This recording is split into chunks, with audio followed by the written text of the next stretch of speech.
Hola, ¿qué tal? Estamos en un nuevo programa de Cambio en Línea, en esta ocasión en entrevista con diputado local del PRI, Víctor Silva Tejeda, quien actualmente es también presidente de la mesa directiva del Congreso del Estado, que prácticamente en la 72 legislatura que entró en funciones el pasado domingo. ¿Cómo estás, Víctor? Muy buenas tardes, muchas gracias Samuel por permitirme estar aquí en tu espacio y saludo a todo tu auditorio.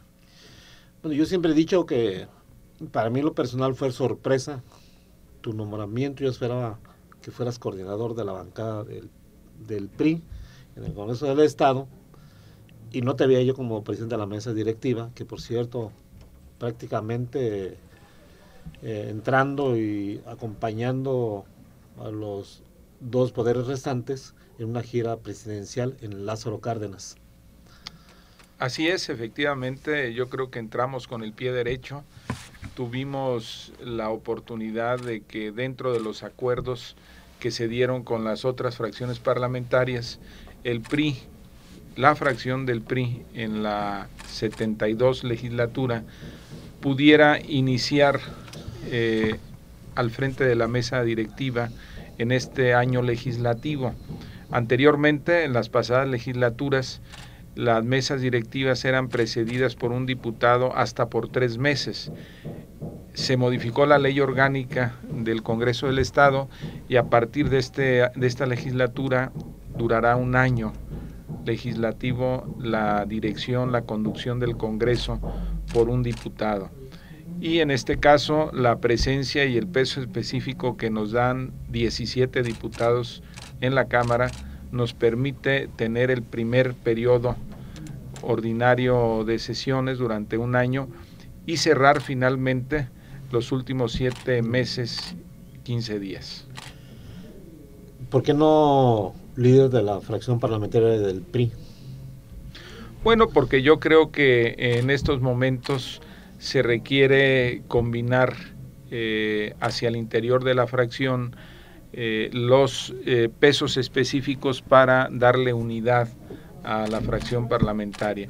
Hemos tenido experiencias amargas en las pasadas legislaturas donde nuestras fracciones estuvieron divididas en posicionamientos políticos o de expresión.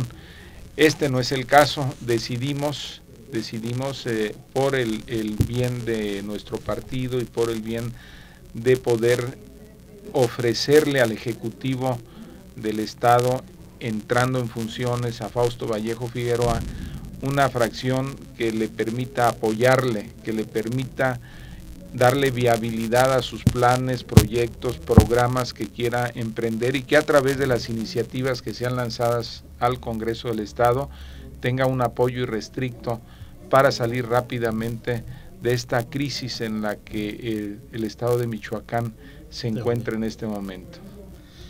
Ahí hubo, ahí dejo todavía un poco de restos de morbo político, de que eres presidente de la mesa directiva del Congreso del Estado y en caso de anularse la elección a gobernador a través del Tribunal Federal, esa instancia que ya le toca analizar el caso, si se da o no, en caso de anularse, insistiría el presidente de la mesa directiva del Congreso entra en funciones mientras se preparan elecciones. Entonces hay mucho morbo en ese sentido. Y dicen, bueno, pues es que Víctor Silva, si la anulan, pues ya sería el titular del Ejecutivo provisionalmente. ¿Cómo asimilas este tipo de especulación? Bueno, yo creo que como finalmente son sus supuestos en el ámbito político y en un espacio como lo es el Congreso del Estado, los supuestos no son válidos. En mi caso, trabajamos con certeza, trabajamos con hechos y trabajamos con escenarios reales, efectivos, que nos permitan marcar pautas y posicionamientos. Efectivamente, eso es algo que señala la Constitución y es algo que finalmente tiene que ver con los procedimientos legales que toda entidad de la República y la misma Federación contempla, pero no es algo que esté en la perspectiva personal de Víctor Silva ni como profesionista, ni como diputado, ni como presidente de la mesa directiva en este momento. Ese supuesto queda totalmente fuera de la planeación, de la programación, de las intenciones que nosotros queremos hacer a través de la fracción parlamentaria y en el Congreso. No me causa ninguna inquietud. Yo creo que hay que dedicarnos a lo nuestro, hay que echar a andar los trabajos en la 72 legislatura. Estamos muy metidos en este momento en el proceso de negociación de las comisiones que se van a asignar a cada fracción parlamentaria, y eso nos va a permitir que cuanto antes arranquen los trabajos legislativos. ¿Por qué no explicas un poco sobre el papel del presidente de la mesa directiva del Congreso del Estado, que es el representante formal de un poder legislativo ante el judicial y el ejecutivo? Sin embargo, también hay la impresión de que como el representante del poder judicial a veces nada más acompaña al ejecutivo a eventos hasta de carácter cívico, sin mayor función que la de estar presente para que vean a los tres poderes juntos. Es decir, un poco más de protocolo, más formal. Pero en esencia, ¿es eso o hay algo más de fondo? No, tiene atribuciones específicas que inclusive en esta reforma, donde se le amplía el término al presidente de la mesa directiva, muy específicas, que le permite ser el conductor del Congreso, el representante legal de un poder, el representante de manera real de todas las fracciones parlamentarias, y esto, bueno, le da una categoría que le permite tener una dirección que le permita construir junto con la Junta de Coordinación Política, porque se es miembro de la Junta de Coordinación Política, que se conforma por los coordinadores de las tres fracciones parlamentarias más importantes en la Cámara.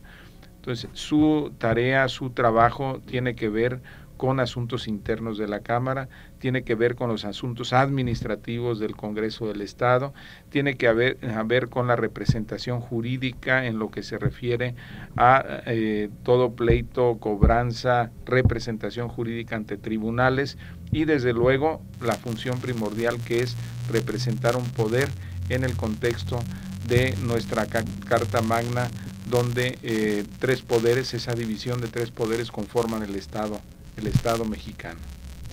Dos preguntas en una. ¿Cómo visualizas o cómo llegan o cómo fue la anterior legislatura? Porque tienen que partir de eso, qué pendientes dejaron. Porque a veces uno se entrampa precisamente en lo que dejaron, en lo que quisieron ser, cuando a lo mejor hay otras necesidades. Entonces, ¿cómo desahogar un rezago legislativo que yo diría tremendo? Y cómo poner en la agenda lo que realmente requiere el Estado, es decir, hacer un análisis inmediatamente. Pero, ¿cómo visualizas que fue la pasada legislatura? Porque tienen que partir ustedes de un análisis de lo que hizo para ver qué retoman y qué no. ¿Y qué podemos esperar de ustedes como 72 legislatura? Bueno, yo creo que a diferencia de la 71 legislatura, en esta ocasión nos va a tocar ejercer la posición de la presidencia de la mesa directiva y apegarnos a pie juntillas a la ley que le da sustento a las funciones del Congreso. Hay una función primordial del presidente del Congreso, que hacia el interior de la Cámara le permite tener la conducción total de los trabajos legislativos. Y ese órgano se llama la Conferencia de Legisladores, que la preside el presidente de la mesa directiva y está integrada por los coordinadores de las fracciones parlamentarias. Entonces, lo que en un momento dado es la Junta de Coordinación Política, que la preside en este momento un coordinador de una fracción, se transforma en la Conferencia de Legisladores, donde se define las prioridades de la agenda legislativa, donde se hacen los análisis de urgencia, donde nos tenemos que poner de acuerdo para ver la ruta que tiene que seguir esta legislatura y sobre todo para que en ese rezago legislativo de más de 426 iniciativas que nos hemos encontrado ahí, pues ir analizando el tema de educación, que es prioritario, el tema de transporte y algunos otros más que son urgentes para el desarrollo económico y social de nuestra entidad. Yo diría finalmente, ¿cómo ves el ambiente político electoral en esos momentos donde, bueno, estamos en un Congreso que, bueno, no es que haya creado o no, que le tiene que dar gobernabilidad al Estado, es decir, es parte fundamental para esa gobernabilidad, en un momento donde parece ser que vuelve otra vez a resurgir una violencia con mayor agudez. Hay una elección extraordinaria, la de Morelia, el 3 de junio, está lo de Cherán, está la cuestión del Tribunal Federal sobre la elección a gobernador, si la valida o no. Sí, como que hay un ambiente un poco así muy, si no tenso, cuando menos, yo diría... Enrarecido. Enrarecido, exactamente. Sí, efectivamente. Yo creo que esto obedece a la conclusión de un periodo de gobierno con condiciones muy difíciles, entre ellas la situación económica financiera del gobierno del Estado, que no le permite cumplir con sus compromisos más elementales puntualmente. Entonces, esto tiene que ver con algunas manifestaciones que se han ido mostrando a lo largo de este último mes y que finalmente tiene que ver con ese nerviosismo que demuestran los grupos, corrientes, expresiones políticas, como son los sindicatos, asociaciones civiles, expresiones políticas de algunos partidos y desde luego algunos grupos organizados, como es el caso de Antorcha Campesina, los grupos de normalistas, etcétera, que aprovechando esta coyuntura de final de la administración, pues buscan avanzar en sus negociaciones o reclamar con mayor fuerza los pendientes que a la fecha ha dejado esta administración. Efectivamente, es un escenario enrarecido donde el objetivo fundamental del gobierno que sale y del que entra, fundamentalmente tiene que ser conservar la gobernabilidad. Se me estaba pasando el tema que tocamos someramente hace rato, en el sentido de bueno, que está digamos, oscilante la validez o no de la elección a gobernador, es en Tribunal Federal, Electoral Federal. Y bueno, como priista te preguntaría, como has sido líder del partido a nivel estatal, ¿cómo es el panorama? Yo me imagino que ¿por qué no el Tribunal Electoral Federal, por qué no tiene que darle la validez a la elección a gobernador? Bueno, el día de hoy se concluyen los trabajos del Tribunal Electoral en Michoacán para conformar el paquete que será turnado al TRIFE. Y a partir del día de hoy serán 4 días los que tengan los partidos políticos para presentar sus recursos de inconformidad o de reconsideración, los cuales tendrán que ser enviados de manera inmediata por la instancia local al Tribunal Federal Electoral y inicien su análisis y el procedimiento que pudiese tardar hasta el día 14 del mes de febrero. Día de la Amistad. Así es. Entonces yo considero que en ese sentido los criterios que apliquen los juzgadores, en este caso electorales, como instancias autorizadas para conocer de estos asuntos, pues tendrán que hacerlo de la manera más transparente, clara y en función de lo que se ha entregado como pruebas documentales en esta primera instancia.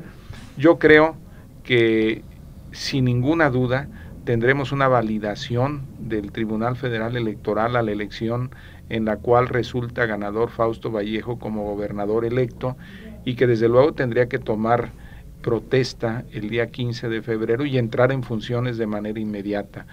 Por eso creo que hay en el caso de la óptica del PRI una confianza enorme de que las instancias electorales van a validar porque legalmente fue una elección que contiene todos los elementos suficientes para que sea respaldada por esas instancias y que finalmente se respete el voto de los michoacanos de más de 1.852